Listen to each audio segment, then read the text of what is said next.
Good afternoon, everyone. Welcome to the April 6th Directors Dialogue.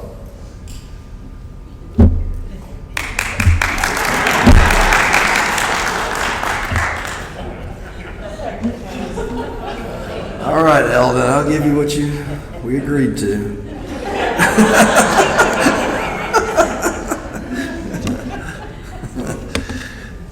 Did I ever tell you about the time that George W. Bush went to visit a nursing home?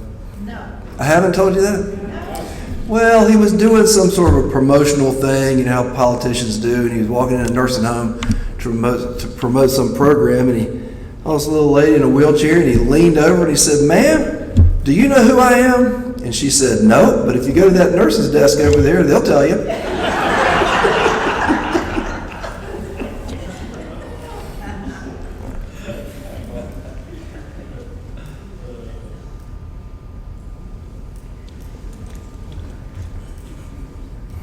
Okay, so we'll start with occupancy, and I can't see my own screen, so I'm going to turn my head, and I'm going to say that we are, as of April 1st, we had 316 apartments occupied. We had 3 20% deposits out. We had 9 apps out, which means they haven't been approved yet, but they've applied. We have 12 that are available for someone to reserve. We have an inventory of 340, which gives us 93% occupied and 96% occupied and reserved. Assisted living on Friday was 37 of 42 were occupied. 4 had a name and a date on them. 1 being available, 42, 88, 98. And I got to change that to healthcare. Healthcare, on Friday, 58 people were living there. 2 are available with a total of 60 available. And 2 is the number that we, Two is the number that we, try to keep just in case something goes bump in the night for somebody. But if 2 people go bump in the night, we can't invent 2 more rooms on top of that. So we try to keep that around 2 or 3, something like that. So that's occupancy. And then I've added some information for you down at the bottom here, and that's the number of move-ins that are planned. They can fluctuate because it's not firm yet. But this is the general idea. There's 12, 3 and 9 is 12. So 2 in April, 3 in May, and on down the line. So that's sort of what the move-ins look like. Is everybody okay with that? Okay. COVID update. There are no cases. We have not had any cases in some time. We had 1 a few weeks ago, but we did some contact tracing and everything was okay. As I say, every month we're going to be in a period of time where there's some times we won't have any cases, and there'll be some times when we do. And we'll all just have to be appropriately careful, when we do have cases. And the person who's at risk or has been exposed needs to be responsible by keeping themselves hidden away for a while, wearing an N19, getting tested so they're not inadvertently spreading COVID-19. So we all have some personal responsibility and helping our community remain healthy. And just a quick look again at the restrictions. There's no mask or masks are optional for folks living in independent living and assisted living. And the CDC guidance is that if you live in a county that has low or moderate risk, as determined by the CDC, you can go on their website and see the counties, then masks are optional. Should we jump back into a high, then our policy would likely change in keeping with the CDC guidance, because then they'll recommend masks indoors. In healthcare, not assisted living, but healthcare, we are continuing to require source control or face coverings there. And for all the staff persons, we're requiring masks currently. Everybody okay with that? Okay. Construction. Okay, the second floor memory care has been an area that has taken a lot of oxygen out of the room for us lately, because the contractor, Horrigan, hit their date. And we really pushed, and they hit their date, and it was really good. Their date was the 28th. They wanted to give us the building on the 29th of March, and they did do that substantially. They still had some touch-up stuff to do, but substantially it was ours. The next step for us was to get a health department inspection, and that occurred last week. And so the health inspector inspected the kitchen of that household and passed it. So we have a permit there. And I failed to mention that Horrigan got their building permit, so their certificate of occupancy, so that's good. And the last hurdle we have from a regulatory perspective is the Department of Social Services. And there's an inspector, his name is Tamara Watkins, and she's coming here on Friday between 10:30 and 11. And at 4 o'clock today, I'm going to leave here and we're going to go do a mock survey of that area to be sure we're going to try to catch anything that she might catch while she's here. It's very important that we pass this inspection, because on April the 13th, we have plans to move all the people who are on the 4th floor household, which is now Morning Glory, down to their new permanent home on the 2nd floor. So that's where Morning Glory will be on a permanent basis. And it's been a lot of focus for us. I set up a stand-up meeting 3 days a week at 8:30. We get the contractor and all the trades, and we get our staff, and we go through the list of when are we going to do this, and who's going to do it, and did we do it, and did we not do it, and why didn't we do it. So we're very focused on that. But all going along well, if it goes well. And if you are a praying person on Friday at 10:30, you might just remember us. Because if we don't pass, I guess what I don't want to do, my mantra has been all along, we are not going to go to 20 family members and say, I know you're ready for the 13th, but we've had to delay it. That's not a message that we want to deliver. So we're working really hard not to deliver that message.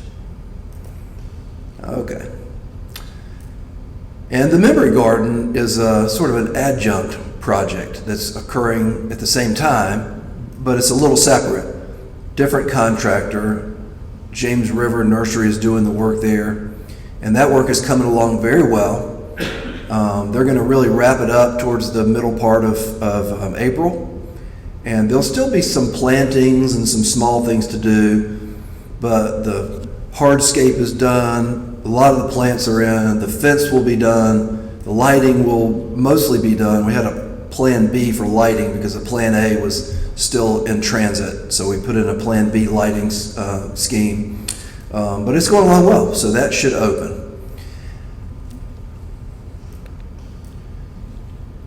One of the things I want to do is say thank you and recognize that we had $40,000 in donor gifts that are going to make enhancements to the Memory Garden, and we're going to celebrate those donors. And we're going to celebrate and thank them in a more formal fashion a little later. But Allison and I just wanted to let you know that elevated garden beds are going to be, or boxes, the ones that are high that you don't have to kneel down to, are going to be there. There'll be some benches, a flowering fountain in the middle of the garden, and all new furnishings, all made through philanthropic dollars to enhance the space. And so we're very grateful for that.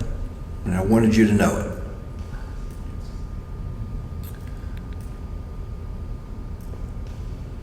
And, you know, philanthropy is an expression of what you care about. So it's awfully nice when people remember enhancing Cedarfield, because it's a symbol of what you care about and the spirit of a caring community, which I think is really important. Second floor memory care. Oh, the open house. I have got to get better context or something. It's very small. The open house is on Thursday, tomorrow, April 7th. And my understanding is that there's going to be balloons. And they're going to direct you, signage with little arrows and balloons. And I think purple balloons, because I think purple is the Alzheimer's Association colors. I think that's what they were shooting for. So that should guide you down to where you want to. The group that was planning was like, people are not going to know where to go. So we wanted to be sure that people knew how to get to the new second floor. And if you don't know, I'll tell you, if you were to leave this room through these doors and go down the hallway to the left, past administration, you would turn like you're going down to the maintenance area towards assisted living. You'd keep going all the way through assisted living, almost till you get to the end. And then you'd hang a right and almost do a U-turn, and there's an elevator there. Take one floor down, and you'll open up into a little foyer, and then just beyond that foyer is the new memory care. So the hours are 2 to 4 tomorrow. And hopefully it won't be premature from the inspection on Friday, but we'll see. Okay. A rehabilitation household is another project that's just really getting started. Now that a lot of resources have been dedicated to the second floor, they're being rededicated up to the fourth floor of the healthcare building, and that's where our rehabilitation household is going to be. So we are getting ready. They've been doing some demo work up there and are about to really get into the meat of the project. The duration is through October, November. I put November because, that's the way the world works sometimes. Things take a little longer than you'd like. But that's the plan for that is. And I'm planning to do some education with you all in a series of forums over the next couple of months. And one of the topics we're going to talk about is the rehab household. So we can talk a little bit more about how it works, what services will be there, and those sorts of things. So that will be upcoming. And an important part of the rehab unit has an effect on assisted living down below. If you walked into assisted living down this way on the third floor, the first 10 rooms, right above them is where they're going to be doing a lot of noise-making activities. They're also going to be renovating the hallway there and going into each of the AL rooms just a little bit. And so the plan has been to, once the fourth floor household is empty and all the people there, Morning Glory, moves down to the permanent Morning Glory, then 10 people will move up to that fourth floor household and vacate 10 rooms in assisted living, the first 10 rooms, so that they don't have to listen to jackhammers all day and all that kind of stuff. It's a very inconvenient thing for them to have to do. We've met with their families. I haven't met one yet who said, "Thank you for moving my loved one to some other place and disrupting their life." And I think some are a little more angry than others. Most are understanding, and we're trying to make it as best we can. But that will happen, and they will be there through September, and then they'll move back. And then I believe the thought is that 10 other people in a phase 2 will move up to that fourth floor household. So that fourth floor is kind of a swing room, if you will, while we're doing construction. Everybody okay with that? Okay. Oh, the first one was construction, and now it's projects. You're not impressed with my organizational skills, are you? Everyone's looking at me like, I don't care, just keep talking. Generator. So the study that had been long awaited has come in. And we met with them last Wednesday morning. And it wasn't a big surprise because I was telling you that it was sort of on the bubble. And sure enough, the recommendation is that we not add a D-wing to the existing existing generator. They did find some things in that study that were really good to know. We have some misalignment, and it gets a little complicated, but in some 4-pole automatic transfer switches and some 3-pole down the line, which is concerning and has made it a number one item to fix that condition. So doing the study was very helpful to us. But the next steps for the generator itself are to commission probably the same group to design a generator and the pathways and the size of the generator based on the load and the location and the sound attenuation and all that stuff. Once it's designed and we get construction drawings for it, bid it, and then award the project to someone and get on their schedule, let them procure what they need to procure, and then do an installation. Last month, I came to the conclusion, and I told you, and I'll probably keep telling you, that it's likely to be late summer, fall before there's really any power, because designing, bidding, awarding, procuring, all that just takes time. But there's no lack of commitment on anybody's part to provide the generator.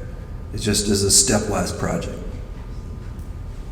Everybody okay there? Okay. Signs. The sign layout is complete. We're in the process of walking the building to confirm some signage. So I showed you last month the signage plan and how complicated it was, and we're in the verification stage. And so what I said to, or what Jack and I said to Jack, let's walk it. We started in the atrium one day, and then we got way late, and then so we started again, and we started down the administration hallway. And we didn't get very far until I was like, I'm not sure all this is lining up the way it should be lining up. I said, I'm not going to walk this whole building and do their job for them.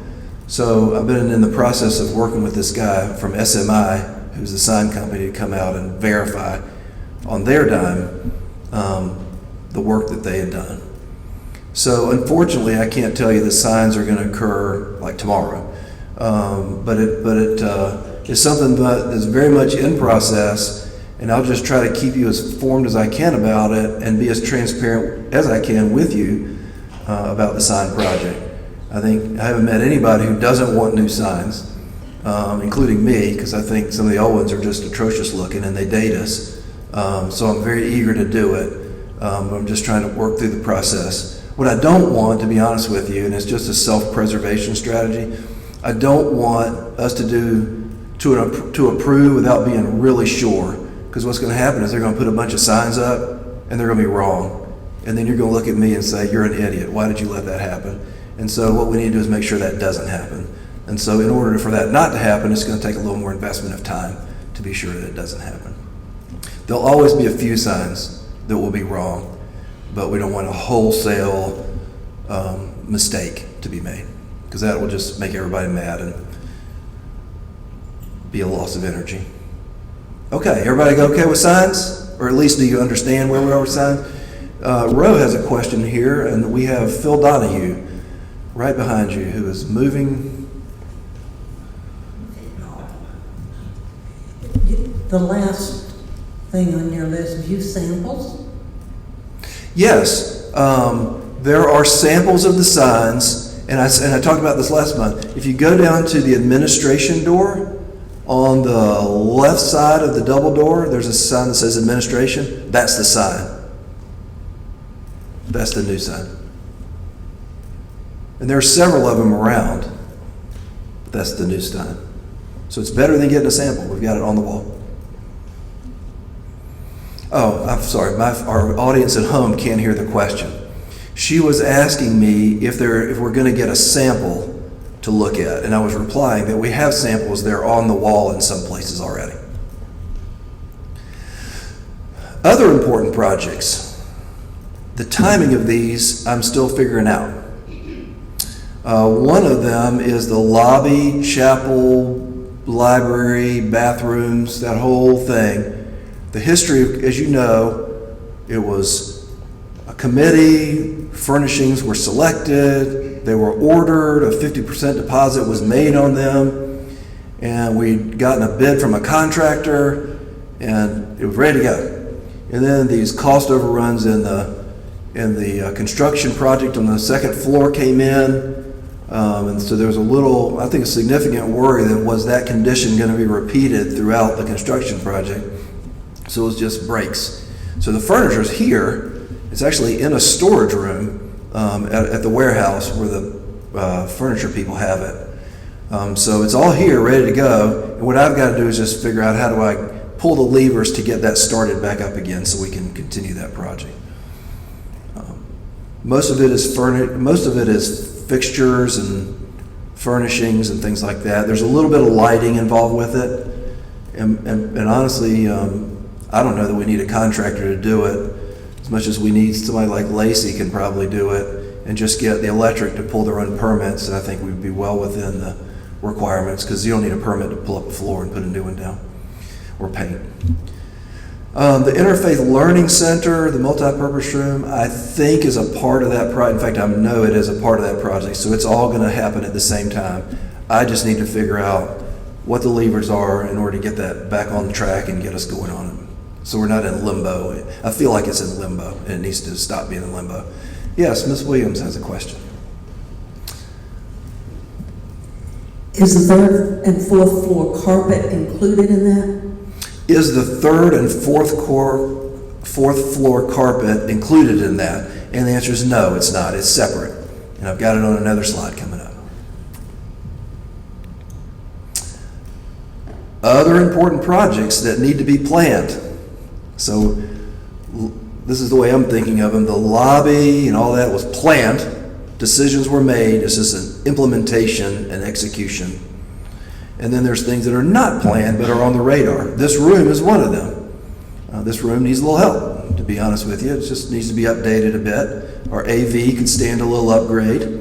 I think the streaming experience that people have at home is not what it could be. And so it's going to take money to do those kinds of things. And so that's in my list. And also the lobby restrooms. I don't believe that they are in the plan, so we need to get those. Because honestly, they need some help. They look a little bad. Okay, so those are important projects that still need planning. I know you're impressed with the organizational skills that I am displaying today. Golly. Second and third floor carpet. Install in late May or early June. I reached out. When I got here, I think that first week, Michael ordered the carpet. And I didn't know where we ordered it from or what. So I said, who do I need to talk to? So I got the contact and I emailed him over the weekend. And they're still committed to it coming May, June. But we live in a very odd world these days with things coming and being produced and getting shipped. And so we'll see what the reality is, but that's the plan. Yes, there's a question over to this side. A microphone is coming your way. If you'll hold on. I don't know if we oftentimes think everyone can hear us and they can't. Do you know what are the colors of these carpets for each floor? For our audience at home, she's asking me, do I know the colors of these carpets that are coming? And the answer is no, I don't. Because they got ordered and I said, okay, carpet's coming. But what I could do is find the samples of the carpet and put them out somewhere so people can see them. It shouldn't be a mystery to you. So maybe Eleanor can help me remember to do that. Okay. Cell phone signal. So it appears, and I don't know why, but my very first live, back then it was a live chat, Michael introduced me, and he said to you all at that time, I've been in touch with Verizon, and they say it's not their problem, yada, yada. And then suddenly, his contact must have done something because people have reported a better experience. So I was trying to get a handle on what is people's experience now. And so we sent out a survey to people that live in an apartment. And what we got back was there are about 11 or so people who responded that they're continuing to have problems. And so at the same time, Mark Collins, I'd asked him to go ahead and get us a price, because at that time I didn't know it was just 11 people.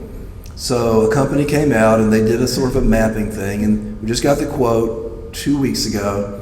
It's $280,000 to put in boosters in the building. So I just start thinking of it through the lens of stewardship and responsible use of our dollars, and I think about rooms like this and other things that we really want to do, and start feeling kind of achy about that number. And so, but I don't want the 11 people to feel like their problem is just forgotten and we don't care, because that's not really the case. It's just finding the most responsible way, I guess, to address the problem. I know that Mark Collins may have some helpful things he can do for us when he gets this new switch that's coming. It's sort of complicated. So we'll see if we can get some help there, but I feel doubtful that we'll spend $280,000 on this issue. Interestingly enough, the respondents, these 11 people, weren't confined to the first floor. There were 4 from the first floor, there were 2 from the second floor, and all the rest were from the third and fourth floor. So it was pretty a wide field there. I expected it to be the first or second floor, but that was not the case. Yes, another question. And Phil is making his way over. Have you checked with the team members and if their cell phones are working and their internet service is working appropriately? Her question was, have I checked with team members to be sure that their devices are working properly? And the answer is no, I have not. But it's a good thought.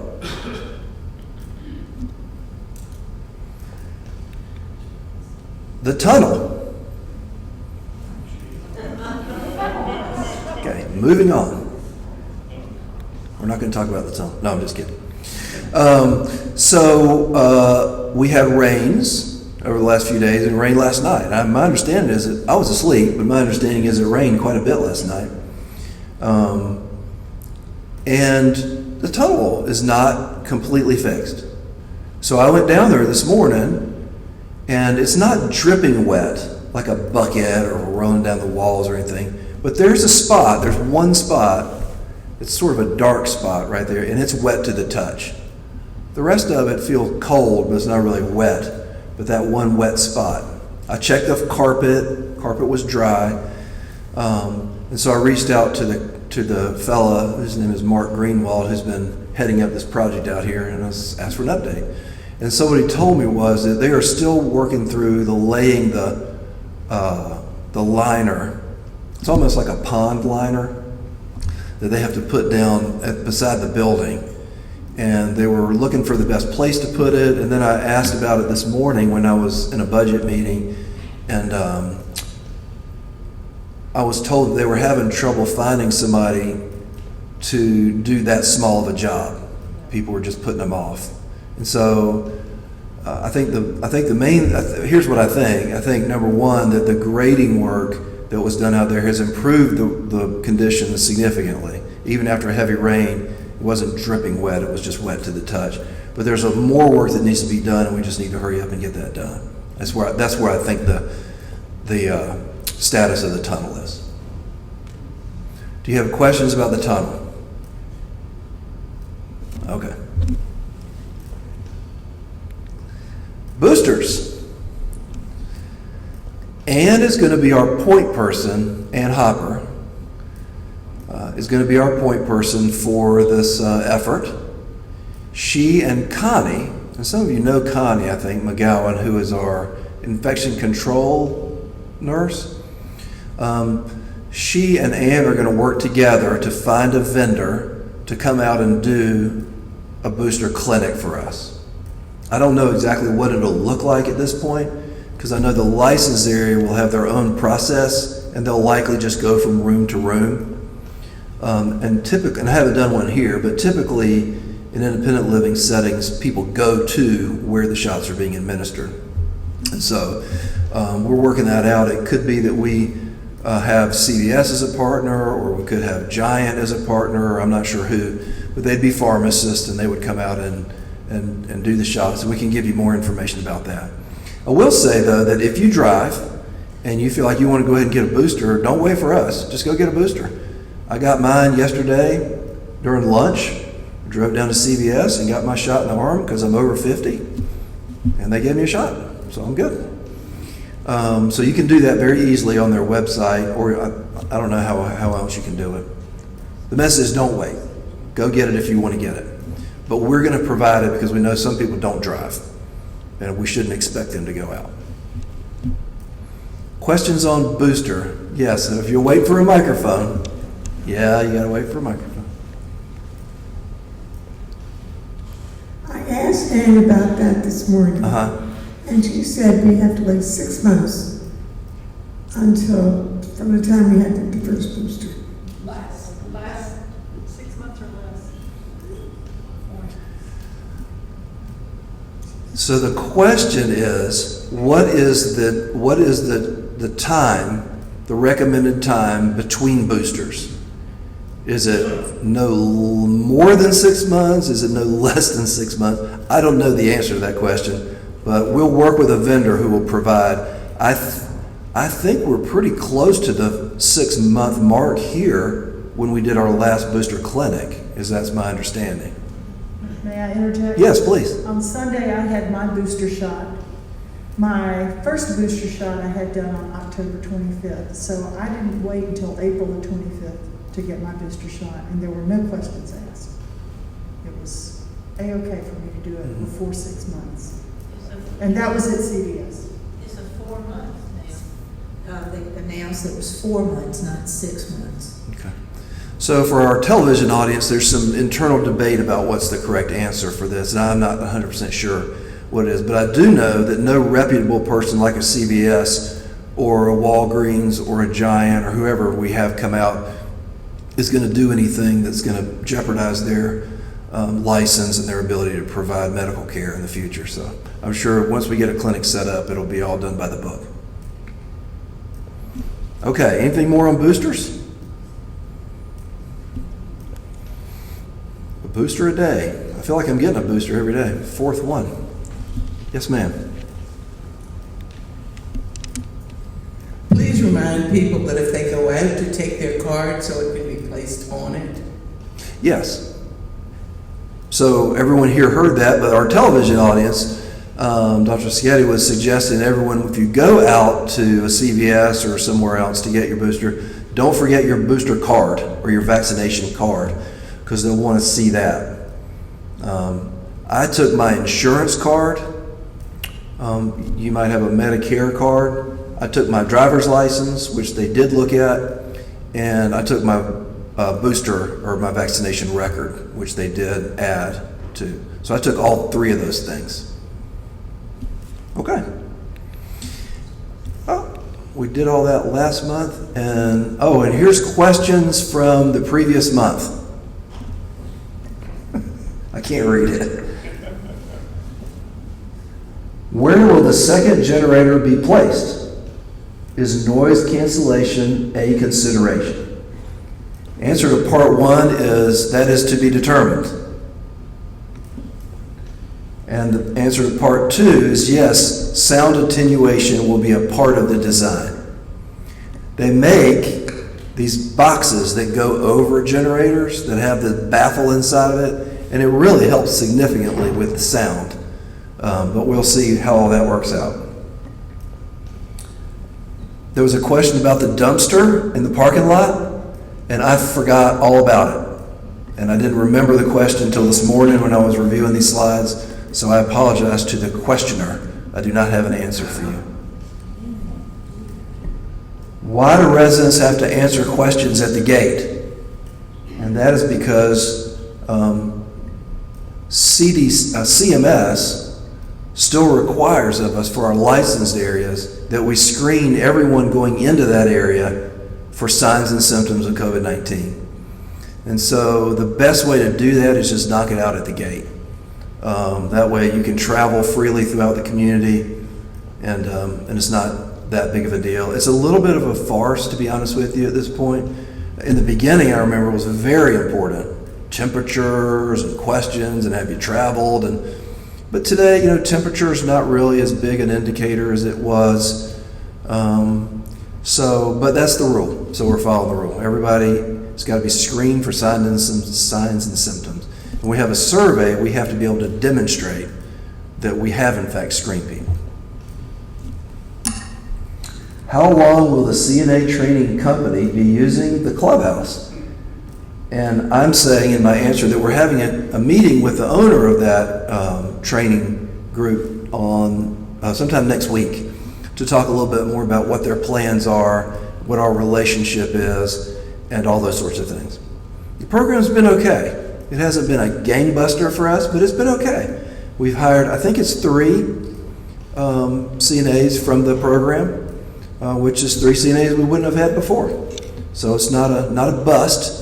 But it's not like that program has resulted in, an abundance of CNAs coming to us. So we just need to talk through our relationship with them.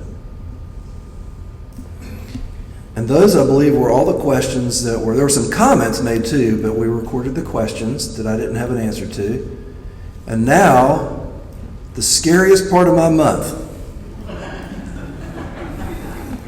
Do you have any questions on any topic? The memo we got from Chris about the masking, it was kind of unclear, it was unstated for me.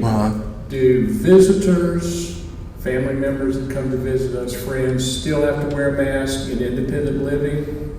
And the second question is, do all contractors that come in have to wear masks? Yes. So the question was 2-part. One is, do guests and visitors coming into our community have to wear masks? And part 2 of the question was, do vendors have to wear masks when they come in? Part 1 is yes, visitors should wear masks, but the thought is that people through the public areas should wear masks. When they get to your apartment, they can take off their masks and visit with you, but when they're in the public again, on their way out, they should mask again. Vendors should wear masks all the time, unless we get into a meeting.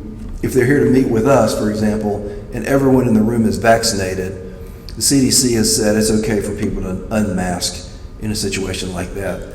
I've met with some vendors, and some of them really want to keep their masks on, which they can do, and others want to take it off.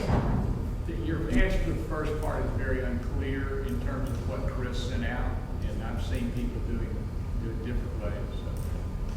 So. Okay.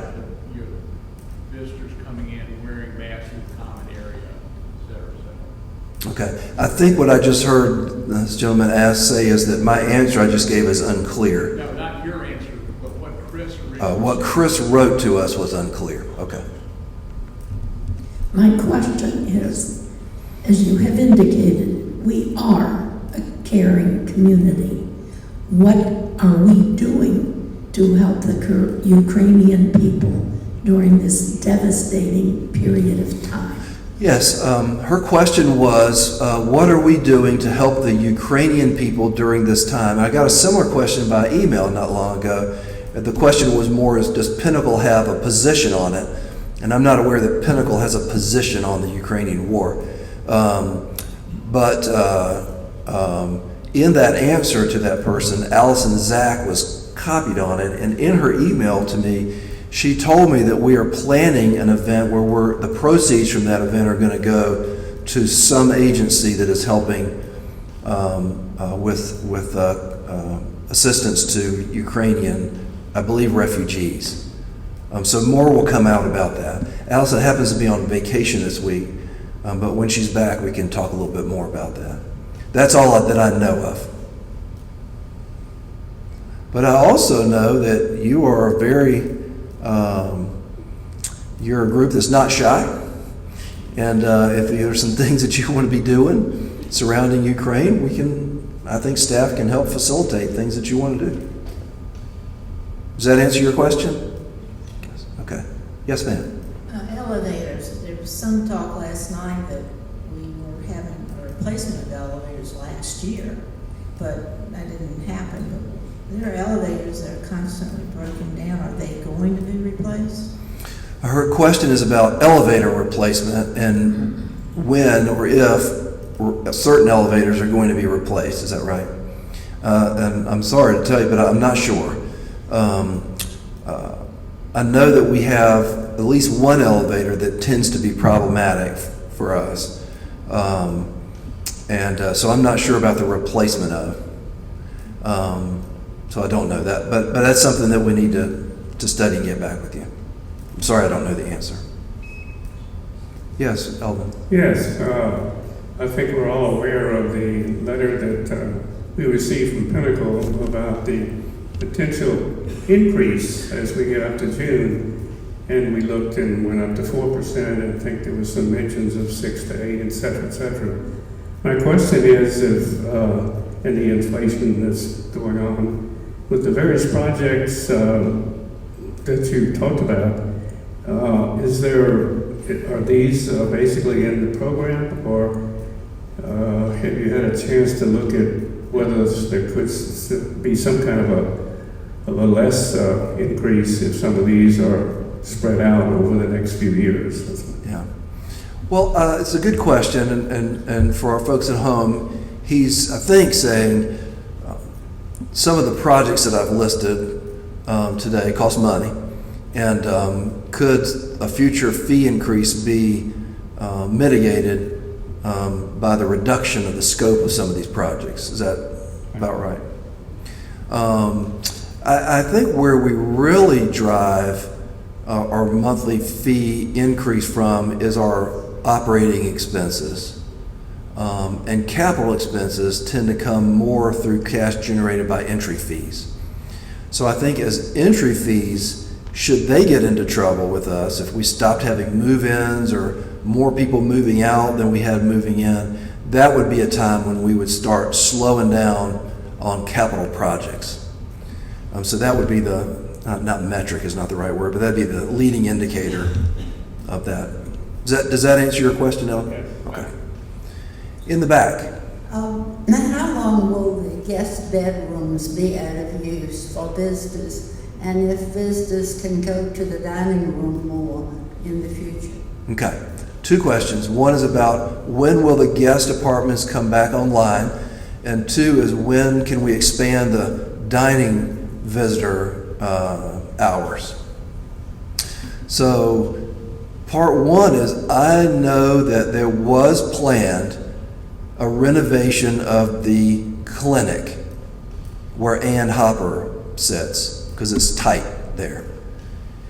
And the plan was to use the guest room space and the club room as a makeshift clinic during the time that that room was renovated. Now that some of our projects are on hold, I'm less clear about what the timing is. And as I think about Cedarfield, and you can tell me I'm wrong, which many of you already have in various ways, I'm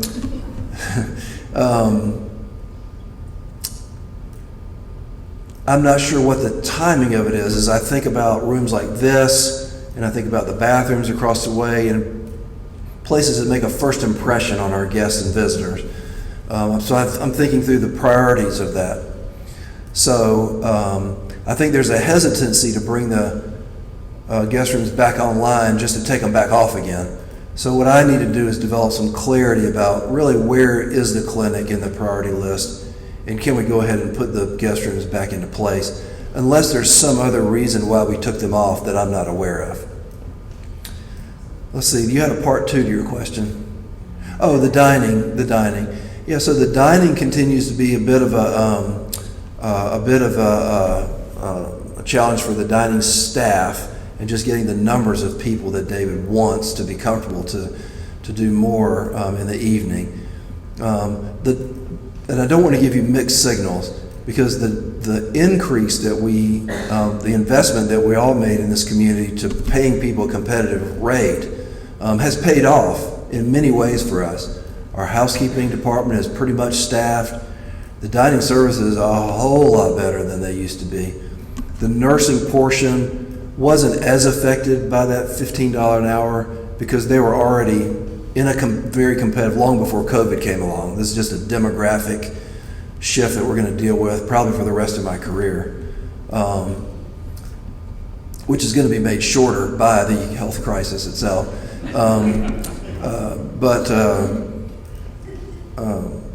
But he's still having some trouble with the quality of dining service person that he wants. I can tell you that he has a 80% rejection rate. He looks at candidates pretty carefully, and 80% of them that apply, he rejects. And that's very similar to what Windsor Meat does. We do 82%, they do 80%. So it's very similar. So I think he's looking not to just stick a warm body in there because he knows that that doesn't always work out. So it's coming along, I just don't have a date that I can give you. That's probably a bigger answer than you asked for, but that's some of the background. Does that answer your question? Okay. How long can we expect for the healthcare beds to be full and people going to assisted living out of the hospital? Okay. Her question was, how long can we expect the healthcare to be full and people, as a result of that, moving to assisted living instead of healthcare to get their healthcare needs met? Is that your question? Yes. Okay. So the answer is, as of today, it's not full. There's 2 rooms, as we just demonstrated on the slide. And so the number there just fluctuates a lot over time. There'll be times when it may have 3 rooms or 4 rooms. It may have times when there's 1 room or no rooms. And so we're fluctuating a bit. There's not a plan on my part or anybody's part to keep them full all the time. That's not a plan. The plan is to try to keep 2 or 3 available for something that goes bump in the night. About a week or 10 days ago, several people went bump in the night, and all more than the 2 that we had. And I can't just invent 2 more to always have 2 as a buffer. When the buffer's gone, the buffer's gone. And so those kinds of things happen. And what I do want you to know, and what I've witnessed myself, is you have an extraordinarily dedicated staff who really work hard to be sure that people's health care needs are met when we hit a situation like that. There was a person whose needs really could be met very safely in an assisted living setting, and so we did that. We had one resident who was in a healthcare room and her discharge date had not come yet, and suddenly we found ourselves in a crisis with another person who we felt like was really close to death. And so I had a conversation with that person, and she was more than willing to leave a little early and go to assisted living so we could make a room available for this person. And in fact, that person did pass away, and it was extremely helpful for his wife during that time. And so we really, the staff is fantastic when they're really pulling out all the stops to try to help people. But the goal is not to have that. But it will come from time to time. I don't want to mislead you. I don't want to tell you there'll always be 2 rooms, because that's just not true. The goal will be to have 2 rooms or 3. But when the 2 are taken, the 2 are taken. But bed management is the topic. And bed management is difficult. And this is farcical, so please forgive me for even saying this, but just to make a point. What we couldn't do is say, for you, we'll have a room, and you, and you, and you, and you, and you. We're going to go down there and build 300 beds and put your name on it. So in 6 years, it'll be there for you, and the rest of the time, it'll gather dust. So that's so far on the farcical side. But it illustrates the point that anything short of that, there's a bed management problem. And so we have to figure out how to keep our rates lower by keeping our revenue high in a responsible way while making sure there's some buffer. And it's just a dance that we dance all the time. I hope that answered your question. Okay. Whew, boy, y'all are taking this question and answer seriously, aren't you? It's our favorite part. God, it's the worst part of the month. How do the security guards at the gate take your apartment number and name when you enter the first hand? Oh, well, I wouldn't be able to. So her question was, why do the security guards take your name and your apartment number when you go through the gate? I honestly didn't realize they were still doing that. Are they still doing that? Yes. Okay. I can't think of a reason why we would need to do that. So I will talk to Jack to see if we can get, and I'm sure that Eleanor will help me remember to do that. I can't think of a reason why we would do that. Yes, but Ms. Williams has an answer. Thank you, Ms. Williams, for having an answer. I thought you just answered that by saying they're having to do the screening, and therefore they asked these questions again. Yeah, she was saying that there's two, that she thought I'd already answered the question by talking about the screening. So I think it's a different question. One is, do you have cough, cold, trouble breathing, blah, blah, blah. So that's screening. They don't ask that. Oh, they don't ask that? Okay. Well, they'd ask me every time I go in. And I go, and I always go, no. I always ask them first. Yeah. It gets them laughing, and then I go, me neither. Me neither. Drive off real quick. Yeah. Yeah. Okay, they should be asking screening questions. But I can't think of a reason why they would ask you your name and your apartment number 12 times a week. Okay. Ooh, other questions? I don't know if I can take any more. No question. Any question on any topic? Ms. Williams is going to come through.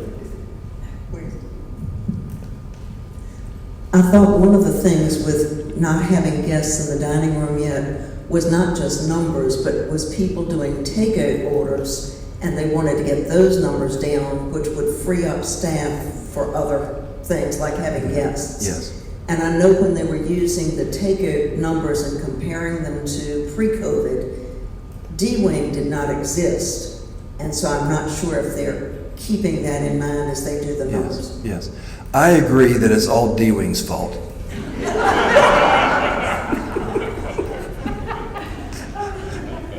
They've given me so much trouble. They deserve to have something wrong. No, I don't know. She was saying that the part of the equation has to do with the number of takeouts, and if staff is dedicated to an extraordinary number of takeouts, it's less staff that can serve people in the dining room, and that is part of it. What those numbers have come down, and what David keeps telling me is that it's a people problem, a new staff to get where we want to get. And I'm saying, and I shouldn't say this here, so don't tell David that I told you, but maybe we just need to start with a cap. First come, first serve. You get a guest every quarter or every month or something, so everybody gets a chance. I don't know how that would go over with people and whether they have a fist fight there at the sign up, but maybe we just need to think a little more creative. Maybe it's not all or nothing. Yeah, we just need to figure it out. We'll ask the D-Wing people since they started this problem. Other questions on any topic at all?